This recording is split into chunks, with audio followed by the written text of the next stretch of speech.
Welcome to Hidden Fronts, the Lost Letter of Vicksburg, June 23, 1863. The fire reached the cabin before dawn. Inside the ashes, one letter remained unburned. The record ends there, unsigned, undated beyond that morning. It was found decades later, folded into a field report, the ink still faintly visible beneath soot. No name signed, no sender traced. Only the initials HL pressed into the bottom fold, reversed imperfect as though sealed in haste while the ink was still wet. The paper was brittle edges, flaked like burnt linen, yet the writing refused to disappear. Whoever HL was, his words resisted the fire that erased the rest of him. The entry came from a bundle of field notes recovered in Warren County, cataloged in 1936 by the WPA's Mississippi Writers Project. The handwriting belonged to an unidentified man who wrote only from the memory of a freedman who saw it. No source, no date, no signature, only the rhythm of something once spoken aloud. There is no photograph of that letter, only the record of its survival, written 30 years later by a woman who claimed to have held it on the morning the Union guns fell silent. She described the texture as soft as cloth, warm still, as though the heat of the fire had stayed inside the paper. She said the paper smelled of smoke and river mud. She said the ink bled in the shape of a fingerprint. She said the soldier who wrote it never returned to collect it. Her testimony stops there, not because she finished, but because the recorder noted interview terminated by storm. No further reference appears in military correspondence. No HL listed among casualties, prisoners, or deserters. The record ends mid-sentence, the handwriting fading into a scorched edge. Historians later wondered if the missing part had simply burned away before transcription. Somewhere in the outskirts of Vicksburg, the ground still yields fragments of glass shell casing, bone, and scorched paper thin as ash, heavy as memory. Excavations in the 1930s found charred wood and buttons fused into the dirt, each catalogued without context, as though the war had refused to explain itself. A later oral account describes freedmen digging fire trenches near the same spot. One man, Elias, recalled a letter that wouldn't burn folded inside the ribcage of a collapsed soldier. He swore the paper glowed when touched by lantern light. The interviewer marked the page, folklore unverified. The bureau report that mentioned this was never finished. It ends with a marginal note: recovered item sent north, destination unknown. The handwriting changes halfway through, suggesting the clerk was replaced or something interrupted him mid-sentence. A generation later, Elias's granddaughter repeated the story to a WPA interviewer. She said Granddaddy used to whisper that the letter talked back when the fire died. Asked what it said, she answered, "He wouldn't tell. Said the words weren't for the living." No one knows what this letter said. The surviving transcript is blank after the first line. Only an imprint remains, the pressure of a pen dragging across scorched paper. Under magnification, it forms faint waves as if the writer's hand trembled or the page was already burning. In 1907, a collector in St. Louis claimed to purchase one fireproof letter from Vicksburg siege. No authentication, no image, no proof, only a ledger entry and an empty folder marked "removed."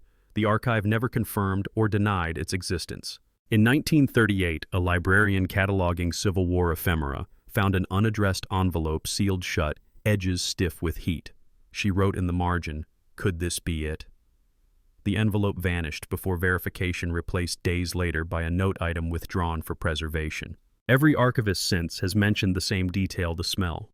A mix of cedar smoke and damp cotton fiber, identical in every fragment recovered near the site. The odor lingers decades after handling, as though the fire still exhales through the paper. The letter has become less an object, more a rumor of persistence, a thing that refuses to vanish even when its words are gone. To scholars, it's a curiosity. To descendants of the witnesses, it's a relic of a promise never delivered. A veteran's diary found near Bovina repeats a similar line. "We lost the message, but it did not lose us." The handwriting matches HL. The Army registry still omits his name, as though the man and the letter were both erased on purpose. No historian can explain how a document survived flames that consumed human bone. No chemist has reproduced the effect. No family has claimed the initials. Yet the pattern repeats: sightings, fragments, rumors, each beginning where the last one burned out. The letter remains unsent, unread, unclaimed, an artifact without an author, a survivor without a witness. It exists only in cross-referenced notes, ghost entries, and field memories written decades after the war that created it. And yet, in every retelling, it still glows faintly at the edges, a phantom illumination that refuses to fade even when the page turns to dust.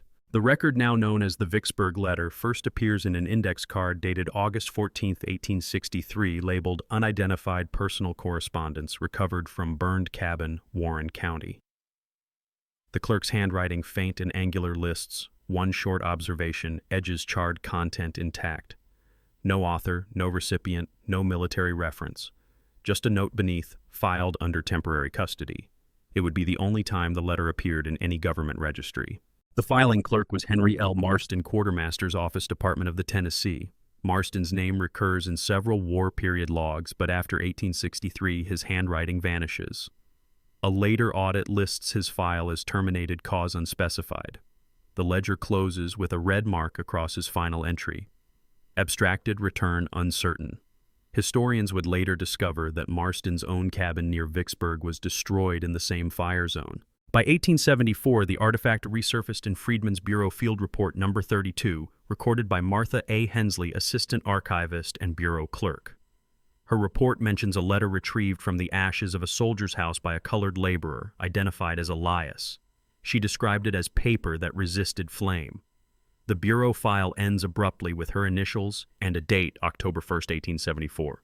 Her handwriting never appears in the archives again. The name Elias corresponds to Elias Turner, later confirmed in census rolls as a freedman laborer living near the Warren Plantation ruins. He could neither read nor write, but remembered the object clearly. In his 1874 deposition, he said, "The house burned till dawn, but one paper stayed white." The record lists no follow-up question. When the Federal Writers Project began in the 1930s, field agent James T. Revell reopened the file. His mission to collect oral histories from aging witnesses of the Vicksburg siege. In his Mississippi Folklore Series No. 27, he interviewed an elderly man nearly blind who identified himself as that same Elias Turner. The transcript reads, "He said it talked when the fire stopped." Revell underlined the phrase 3 times. Turner refused to continue after that sentence. The final note in Revell's typewritten report says informant ceased speaking, visible distress. 2 years later, Revell disappeared on a return trip from Bovina to Vicksburg. His government-issued car was found parked on the roadside. The engine was cold, the headlights off, and his recorder intact, but his last notebook missing. A small envelope arrived in Jackson a week later, postmarked with Revell's handwriting. Inside were 2 carbon sheets labeled Turner Fire Letter. The documents were filed by Secretary Mildred Carson, who wrote in her margin, Revell repeated the phrase, said he still had it, said it talked back. Carson resigned from the project 3 months later, citing nervous exhaustion.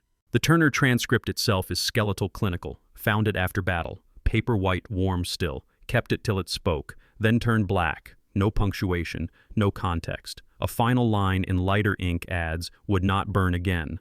The WPA record closes with an asterisk and the notation, unverified statement.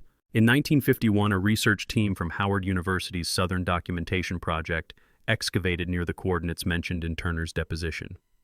Among fragments of iron and brick, they recovered partial stationary linen fiber, mid-19th century heat-pressed edges blackened. One scrap bore a reversed imprint HL. The lab technician marked it wax seal residue. No further connection established. Military rosters from 1863 list no officer or soldier matching those initials. The 2 closest candidates, Private Henry Lawson, 48th Infantry Colored Troops, and Harvey L. Hughes, civilian wagon contractor, both vanished from records during the siege. Neither was known to have corresponded from Warren County. In 1968, historian Eleanor Jacobs published The Letter That Wouldn't Burn in the Southern Historical Quarterly. She suggested the artifact symbolized African American spiritual folklore, a metaphor for endurance through fire. But Jacobs later admitted in a private letter the testimonies read too precise to be invention. Someone held that letter. During the 1980s, Reverend Amos Greer of Vicksburg's Redbone Church claimed to possess a folded scrap matching those descriptions, brittle, pale, singed along one edge. Chemical tests confirmed Civil War-era rag paper and residual traces of wax, yet no handwriting visible. Greer kept it sealed, saying, "If it burned once and lived, it won't die twice." When the WPA collections were digitized in 2004, the Turner file appeared with missing pagination. The second page is clearly in another hand, tighter, neater, uncredited. At the bottom corner, archivists noticed a small symbol, a half circle with 3 lines crossing it.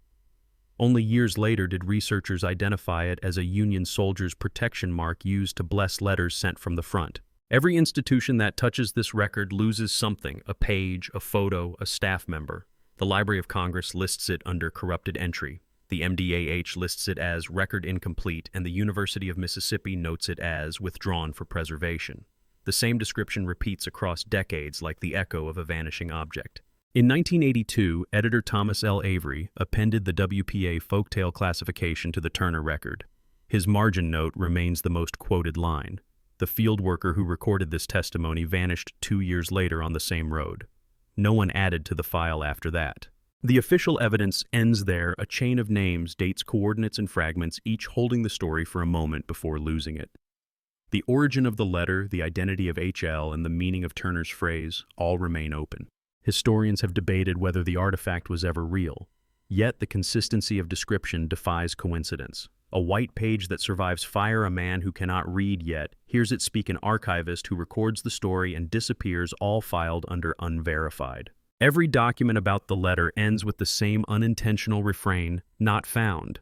And perhaps that is the only truth it ever meant to leave behind, a survival that exists only through those who failed to keep it. The Freedmen's Bureau Field Ledger. Vicksburg District, March 1866, lists one entry under property recovery and civil claims. Turner Elias Cullard reports possession of one burned letter found 1863. Requests acknowledgement of ownership. The form bears no signature, only a faint fingerprint. The claim was denied due to lack of documentary value. Beneath, in pencil, a clerk added, "said paper talked." In the oral recollections of freed families gathered near the same parish, a song was often sung during winter meetings: "Fire eat house, but not his word.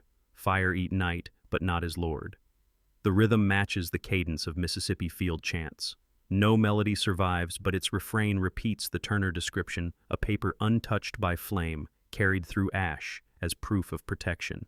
The Military Report of Casualty Effects, July 9, 1863, notes that among remains recovered from the Warren County outskirts were personal items: various fragments of journal letter remnants, melted spectacles, one half button.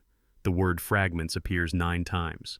A later annotation by Lieutenant D.W. Proctor reads, "Some papers retrieved from body indistinguishable, burned mid-fold. None were preserved." Among spiritual accounts from the WPA narrative collection, informant Rebecca Miles, age 92, told of a soldier that walked back through smoke to fetch what he wrote.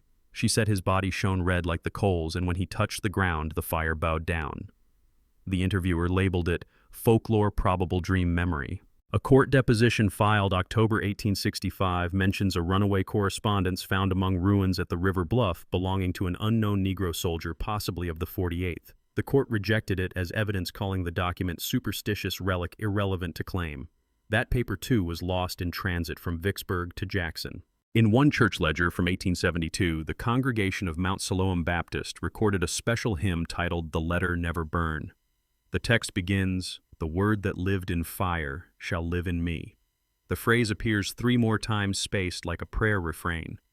Parish elders later told researchers it was for the man who wrote when the cannon spoke. The Bureau of Refugees, Freedmen, and Abandoned Lands, testimony 1047, includes a line, "Subject states he has in possession a letter he did not write but was commanded to keep."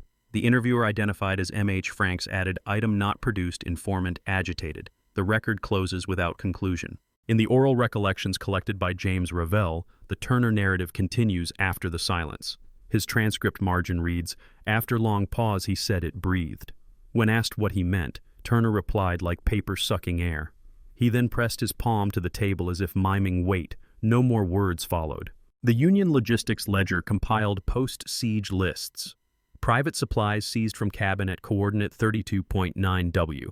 The notation includes civilian document packet burned. The initials beside the entry appear to be HL, though unclear. A historian reviewing the file remarked that no such quartermaster existed at this coordinate.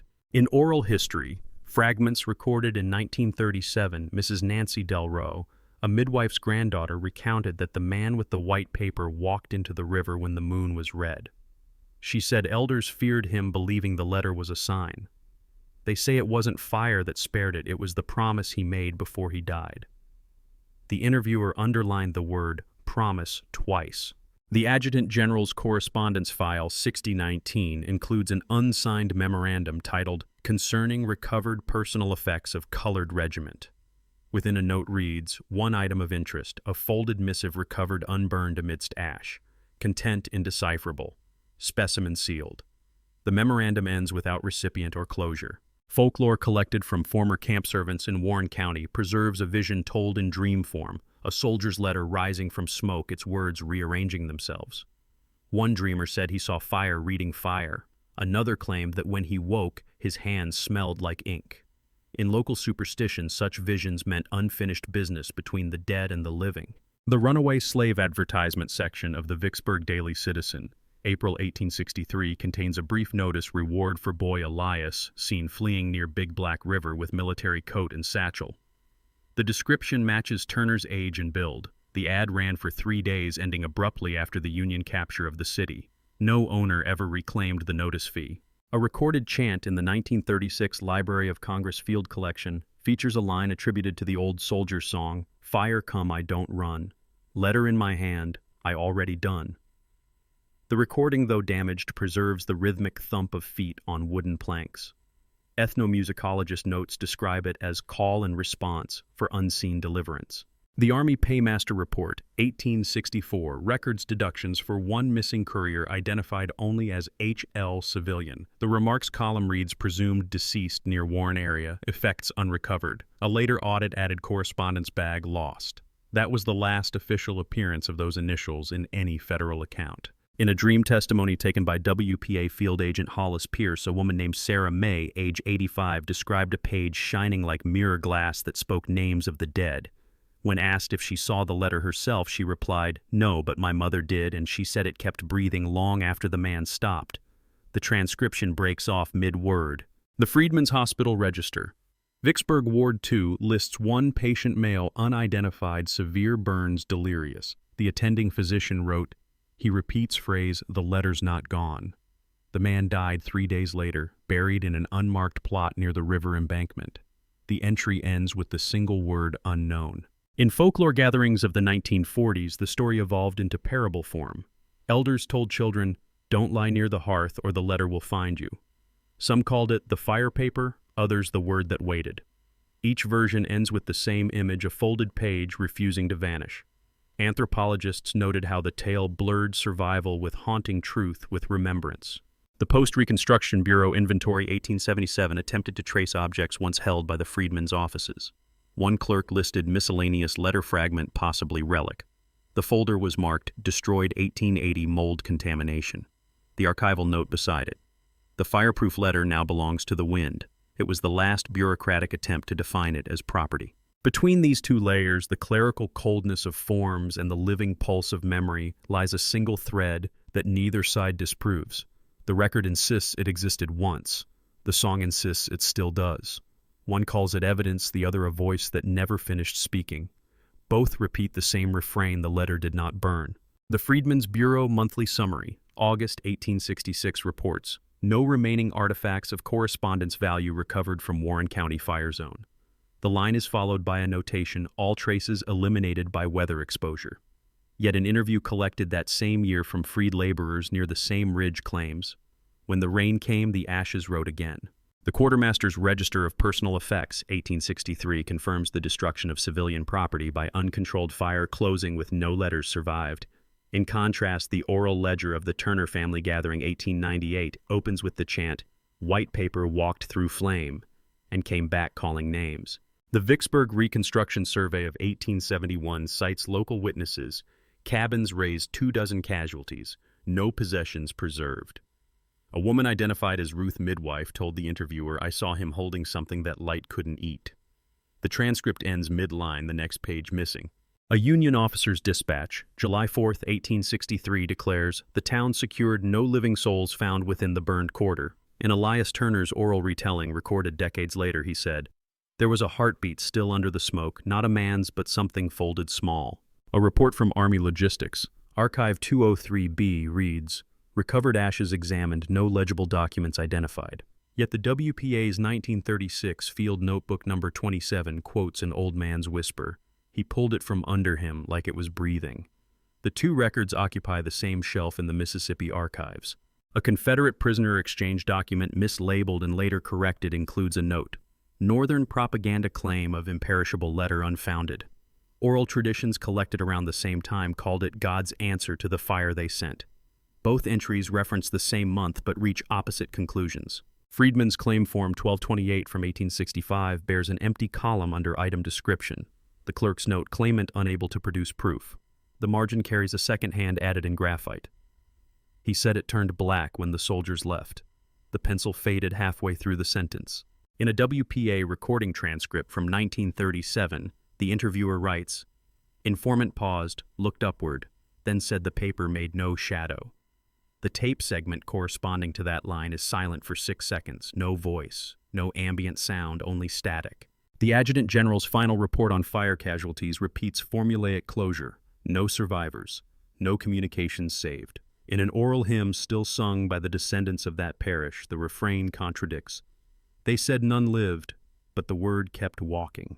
A weather record from July 1863 states, "Continuous storm lightning struck eastern embankment, all embers extinguished." Yet one family legend claims the sky rained, but the letter stayed dry. The WPA interviewer underlined the phrase and wrote, "possible metaphor." A coroner's inquest conducted in 1867 listed 3 bodies charred beyond recognition.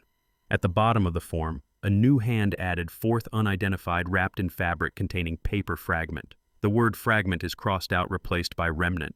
The rest of the page was torn away.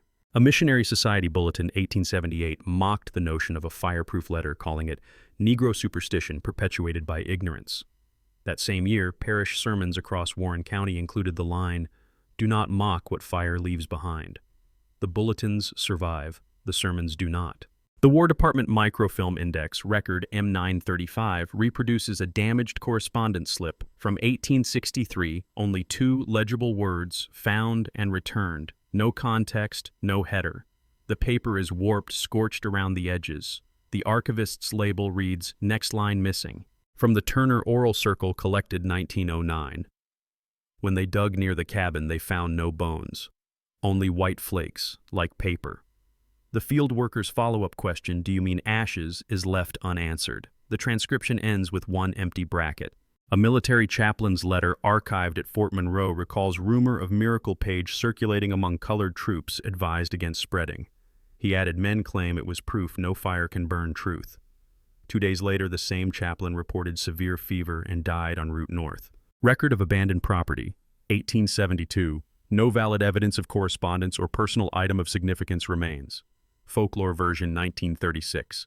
The letter went walking with the storm. It's in the wind now. Both lines describe absence, but one insists the absence still moves. In a fragment of song retrieved from an elderly woman named Louisa Grant, recorded 1938, she hums without words, then says, "That's how we called it back."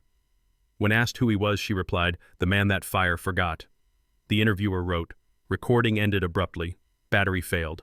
The Post-Siege Treasury Memo 1864 orders destruction of non-military relics collected by colored units. One annotation including alleged spiritual paper.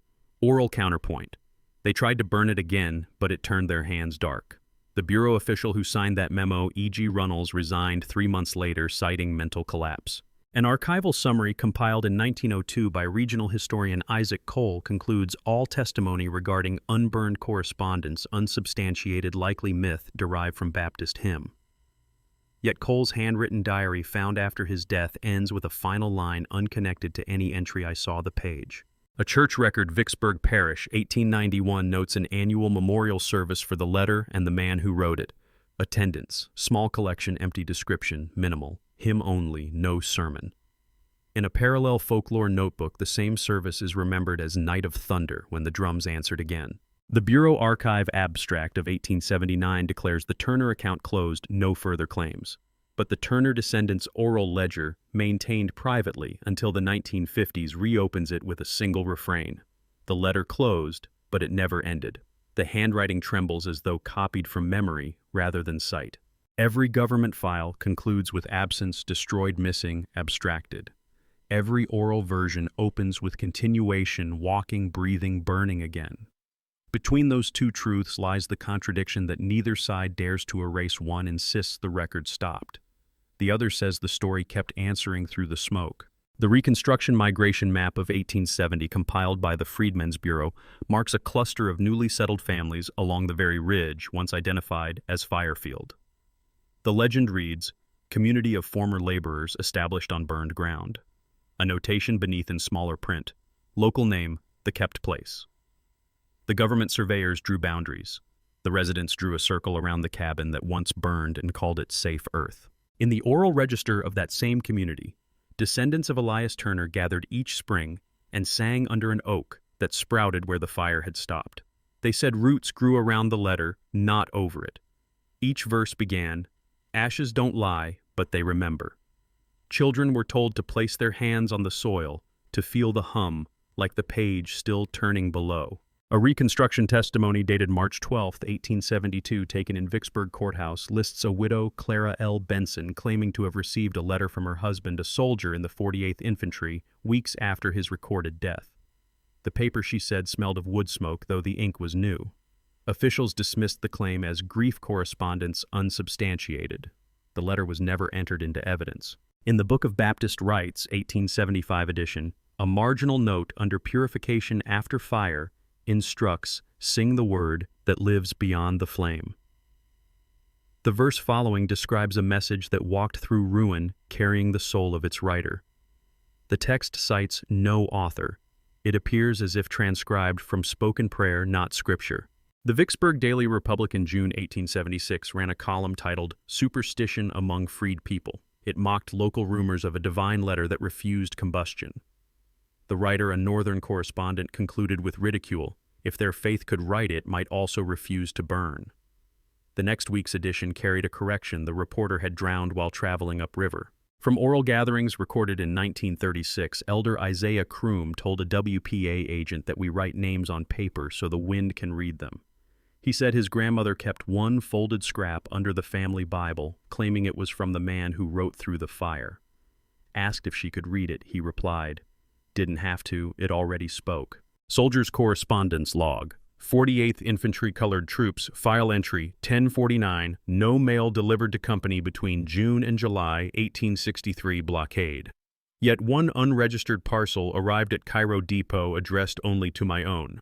The letter is missing, but the delivery slip bears the initials HL in faded ink. The handwriting matches no known officer. In oral narratives of the same year, a folk prayer spread through freed communities.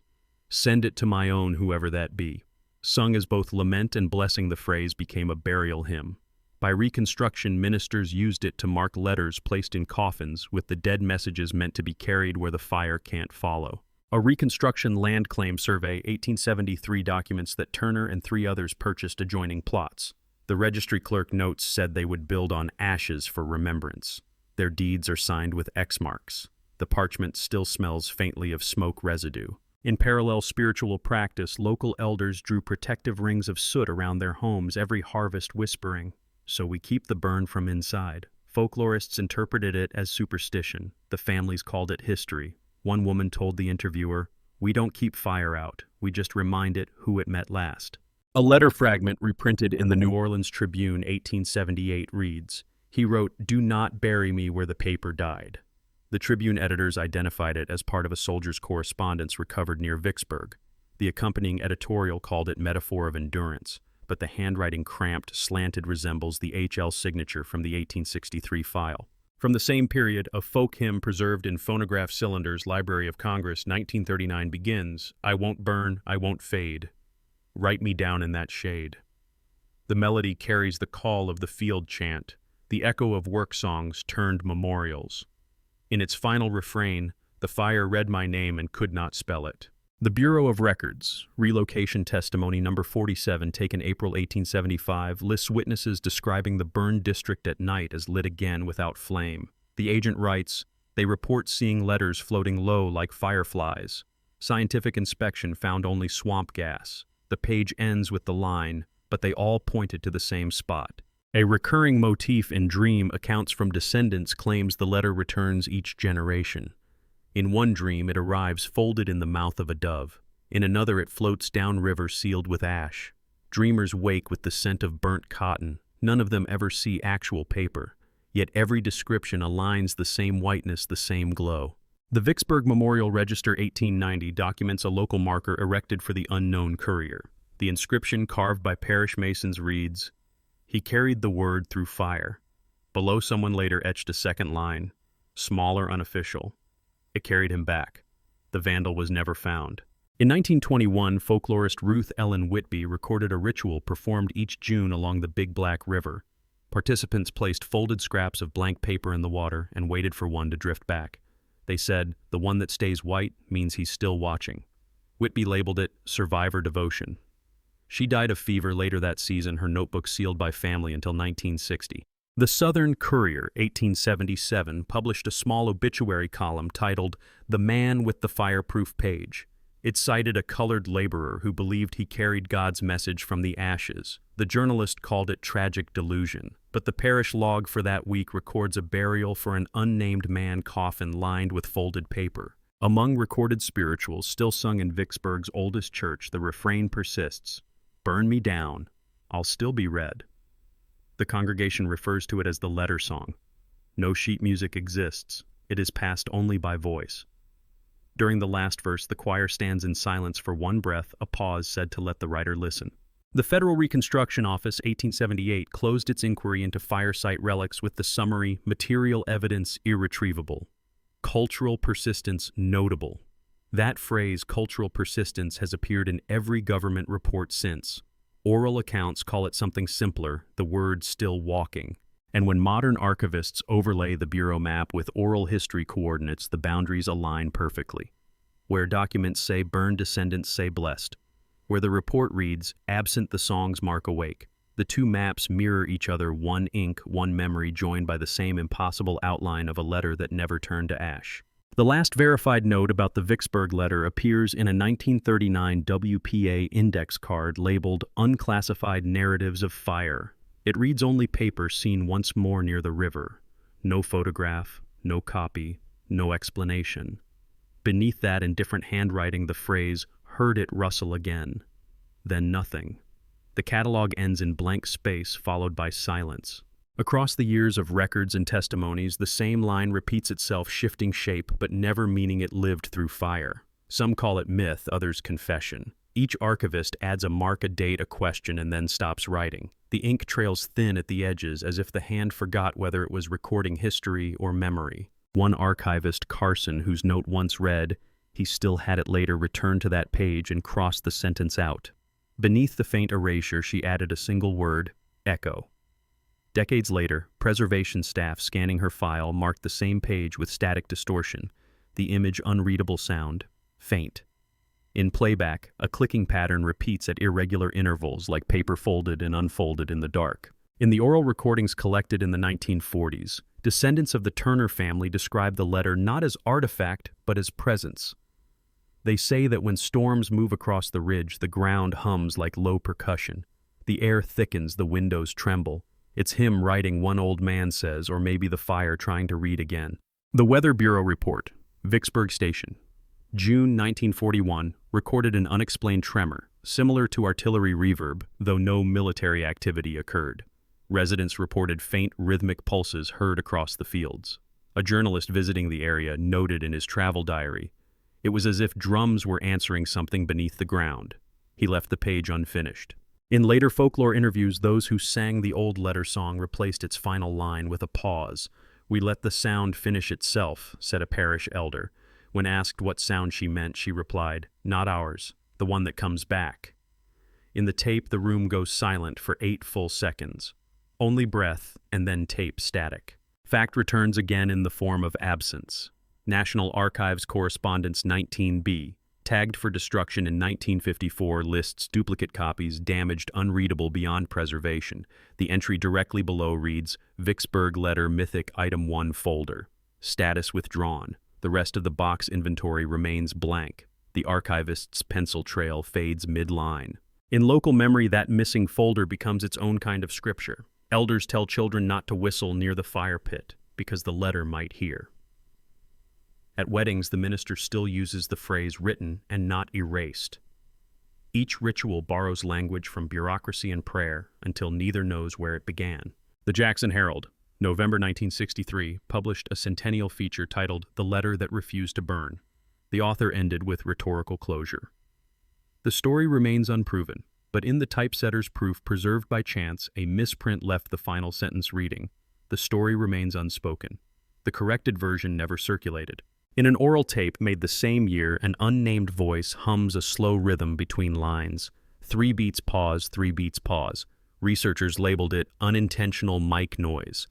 Spectrographic analysis decades later identified the pattern at 68 beats per minute, the same tempo as traditional drum call spirituals recorded after the war. The archive notes it as coincidence. Where documents claim endings, the songs create continuations. The bureau map closes at the river. The hymn begins there. The official record stops at returned. The oral chorus answers, still here. Every phrase mirrors its shadow, fact, and faith. Looking at each other across a gulf neither can cross, but both can see. The Federal Catalog Review of 1978 attempted one last consolidation of the case. Its conclusion, insufficient evidence of artifact, persistent recurrence of narrative through non-material channels. The reviewer H.E. Barlow added a private postscript. The file whispers. When the paper was scanned for digital storage, those 3 words appeared faintly duplicated across the image as though written twice. That duplication repeats the old pattern. Something speaks back through the very act of recording.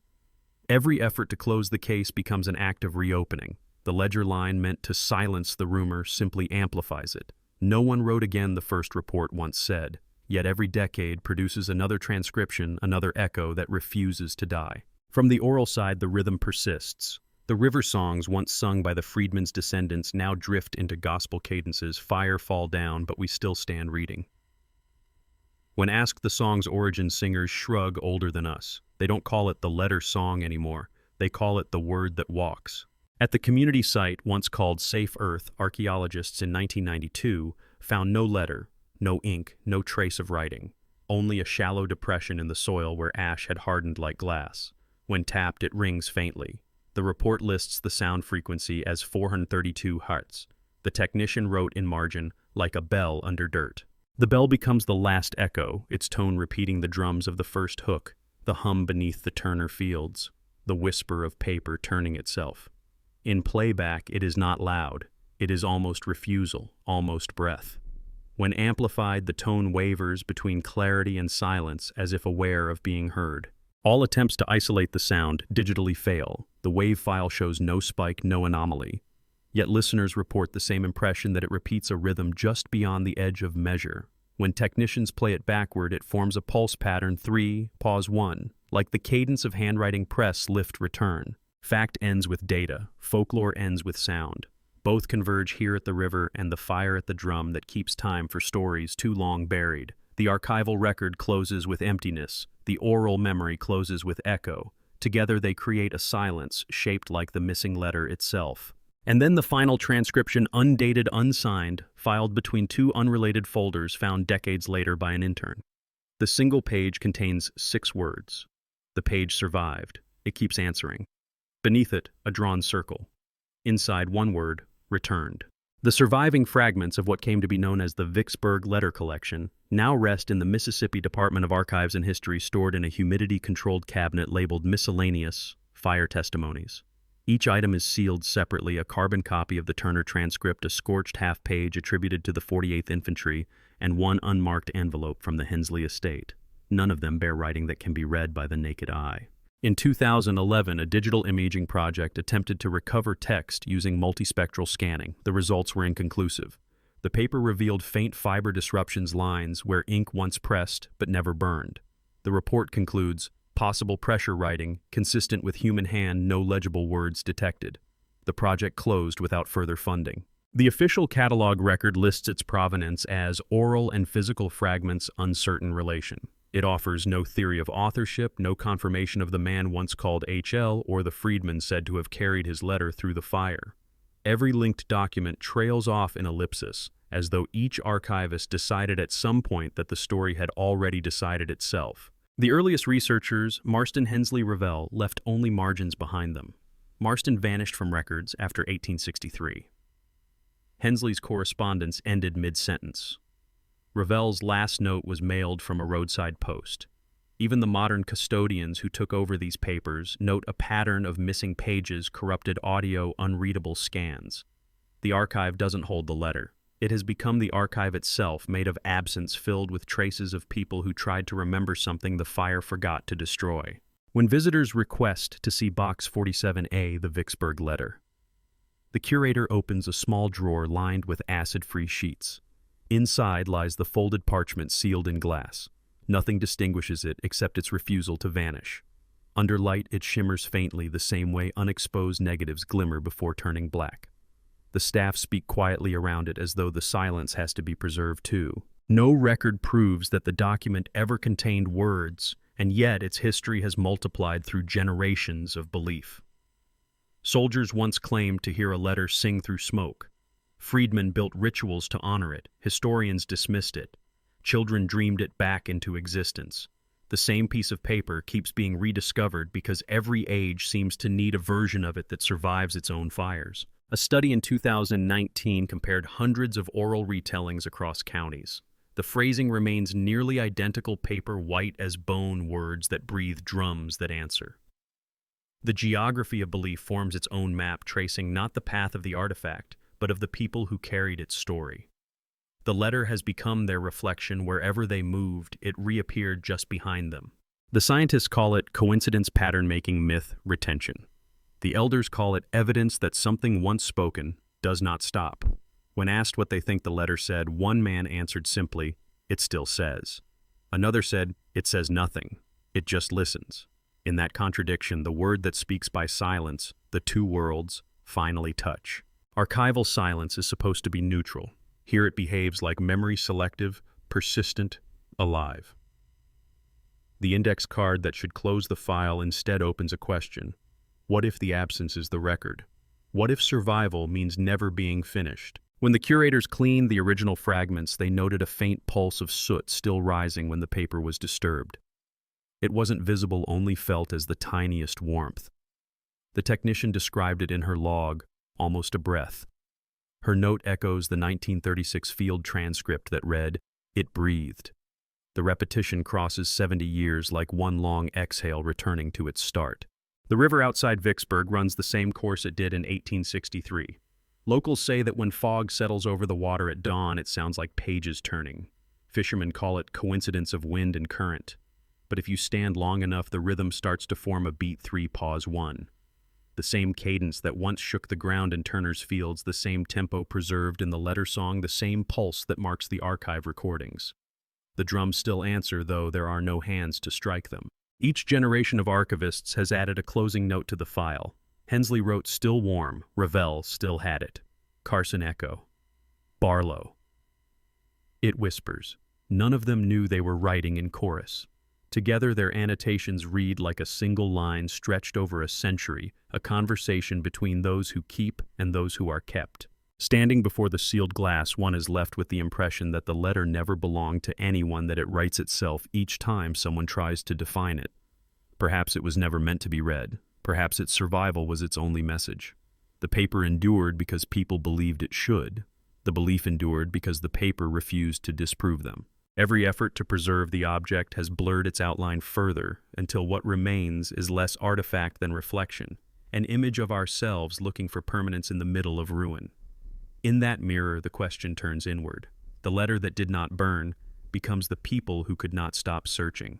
The echo motif closes here, where the drums are no longer literal and the fire no longer external. The rhythm has moved into the act of remembering. Even now, when the recording ends, a faint hum lingers on the playback, indistinct but steady. It is not the voice of the past returning, it is the present refusing to let go. The final report submitted to the Archive Council summarizes the case: artifact indeterminate, provenance dispersed, significance ongoing. The wording reads like surrender, but the archivist who filed it underlined one phrase, ongoing, as if to remind whoever reads next that unfinished stories are also forms of survival. And when the broadcast closes, there is no music, only the soft air of a room emptied of speech, the weight of a single truth that no evidence can contain. The same rhythm repeats a murmur at the edge of silence. No one wrote again, but the drums kept answering. Then the voice, calm, even almost detached, returns to the present. The letter was never proven real. The witnesses are long gone. The fragments have stopped yielding data. What remains are traces, voices in tape, hiss, heat, trapped in paper, a sound that feels like breath. Maybe they didn't disappear. Maybe we did. Philosophical closing thought. In the end, history is not what survives the fire. It is the fire itself, endlessly rewriting what we try to save. The page does not endure because it was stronger than flame. It endures because someone somewhere keeps remembering the heat,